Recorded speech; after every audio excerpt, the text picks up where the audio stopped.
ಶರನ್ನವರಾತ್ರಿ ಕಾರ್ಯಕ್ರಮ ನಾಡಿದ್ದಿಂದ ಶರದೃತು ಪ್ರಾರಂಭವಾಗ್ತಕ್ಕಂಥದ್ದು. ನಾಡಿದ್ದಿಂದ 15 ದಿನ ಶರನ್ನವರಾತ್ರಿ ಕಾರ್ಯಕ್ರಮ ಅಂದರೆ 9 ರಾತ್ರಿಗಳನ್ನು ದೇವಿಯ ಕುರಿತು ಆರಾಧನೆ ಮಾಡುವುದರಿಂದ ಅದನ್ನು ನವರಾತ್ರಿ ಉತ್ಸವ ಅಂತ ಹೇಳ್ತಾರೆ. ಆಮೇಲೆ ಕೊನೆಯ ದಿನ ಅಂದರೆ 10ನೇ ದಿನ ಎಲ್ಲ ರಾಕ್ಷಸರನ್ನು ಸಂಹಾರ ಮಾಡಿದ್ರಿಂದ 10ನೇ ದಿನ ವಿಜಯವನ್ನು ಆಚರಿಸ್ತಾರೆ. ಅದಕ್ಕೋಸ್ಕರ ಅದನ್ನು ವಿಜಯದಶಮಿ ಅಂತ ಹೇಳ್ತಾರೆ. ಈ ರೀತಿಯಾಗಿ ಶರನ್ನವರಾತ್ರಿ ಅನ್ನತಕ್ಕಂಥ ಹೆಸರು ಬಂದಿರತಕ್ಕಂಥದ್ದು.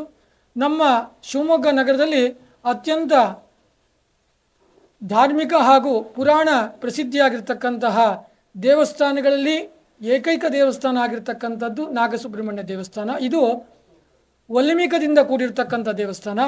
ಈ ದೇವಸ್ಥಾನದ ಒಳಗಡೆ ಗರ್ಭಗುಡಿಯಲ್ಲಿ ಹುತ್ತ ಹಾಗೆಯೇ ಮೂಲ ಬಿಂಬವನ್ನು ಕೂಡ ಇಟ್ಟು ಅದಕ್ಕೆ ದಿನವೂ ಕೂಡ ಆರಾಧನೆಯನ್ನು ಮಾಡ್ತಕ್ಕಂಥದ್ದು ಅಂತ.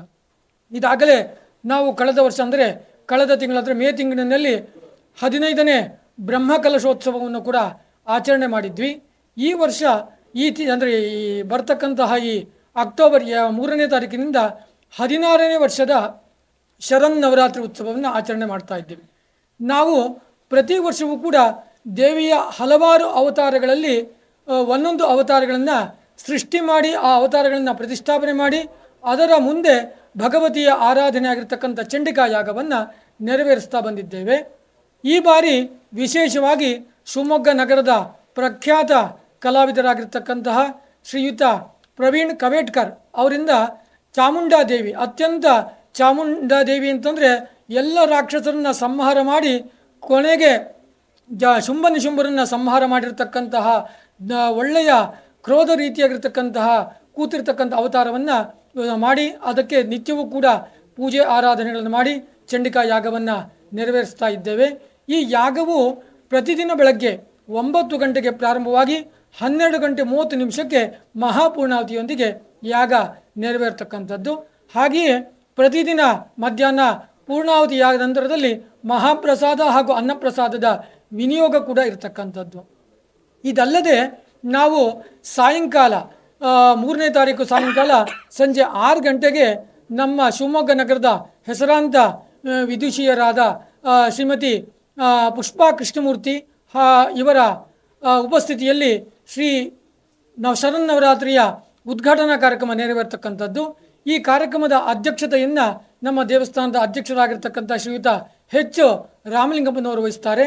ಹಾಗೆಯೇ ನಿತ್ಯವೂ ಕೂಡ ಒಂದೊಂದು ಕಲೆಯ ಬಗ್ಗೆ ಪ್ರೋತ್ಸಾಹವನ್ನು ಮಾಡುವ ಉದ್ದೇಶದಿಂದ ಕಲೆಗಳ ಕಾರ್ಯಕ್ರಮವನ್ನು ಇಡಲಾಗಿರ್ತಕ್ಕಂಥದ್ದು.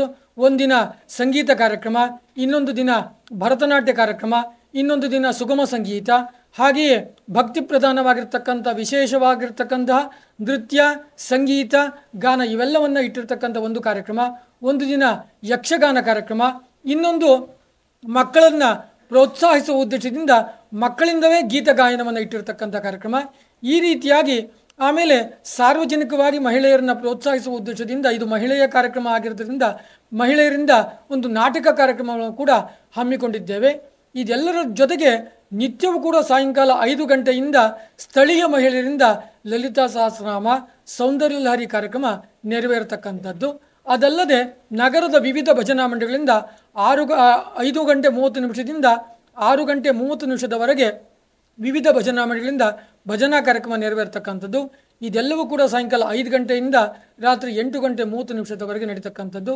ಈ ಎಲ್ಲ ಕಾರ್ಯಕ್ರಮಕ್ಕೂ ಭಕ್ತಾದಿಗಳನ್ನು ಬರ್ತಕ್ಕಂತಹ ಕೆಲಸವನ್ನು ಮಾಡ್ತಕ್ಕಂಥದ್ದು ಪತ್ರಿಕಾ ಮಾಧ್ಯಮದವರಾಗಿರ್ತಕ್ಕಂಥ ತಮ್ಮ ಕೆಲಸ ಆಗಿರ್ತದೆ.